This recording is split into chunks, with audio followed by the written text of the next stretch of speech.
So how this one ends up, you know, I wouldn't compare it to sort of when Alan Shearer was left out by Ruud Gullit all those years ago and it ended up being like a massive clash and one has to go in the end. I'm not sure we're quite at that point, but it does feel that something has to give because there is no way that Mohamed Salah is going to be content being a bit part player in this team. Whether it's in January or whether it's in the summer, if he finds the right club, because I think he deserves that right to maybe move on if things aren't going to go his way. But I can only see it. I can only see that outcome. I don't see really now that maybe once that trust is broken, especially with someone like Mo, who Daniel would know a lot better than me as a human being. I just feel like he needs that confidence and love from a manager. We all talk about how mentally strong he is, but that feels like it's going to come to a head at some point, Daniel. Do you think he could leave the club in January? I'd like to think not. But you never know in football. I'd like to think not. I think he's a player that, has he been performing to the level? We talk about stats, we talk about numbers, and that's what Mo's known for. Has he delivered those this season? No, he hasn't. But nobody else has either. But you also know how much self-belief this guy has. Yes. And he will be hurting, won't he, right now?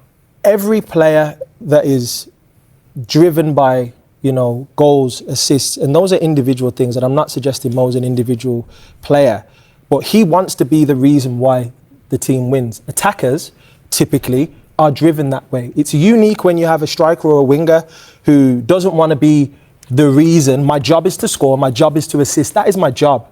I want to do that. Mo's delivered that since he's joined the football club. This is the first season where we can question him and go, oh, well, he's not doing this. But I'm not quite sure that Mohamed Salah is the reason why Liverpool aren't.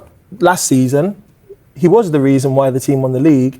And now we're quick to question, because we've got Wirtz coming, we've got Isak coming, guys who are young players, top class players, gonna potentially be world class. The pair of them, there's no debate in that. I truly believe Ekitike, all the attackers they have, Gakpo, this and that. But a man of Mohamed Salah's quality, it hurts me to see. I can tell that, you know, he's not happy, and you wouldn't be because you're used to being the main man. There comes a time in every player's career where managers, owners, and the player have decisions to make.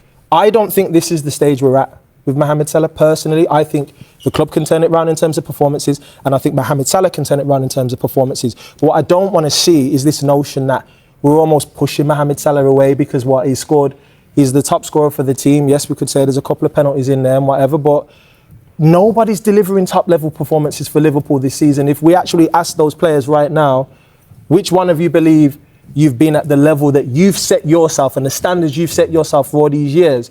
I'm not sure one of them can go out. Maybe only Soboslai, probably. I don't think there's any. Yes. But I'm with you. I think apart from that, Daniel,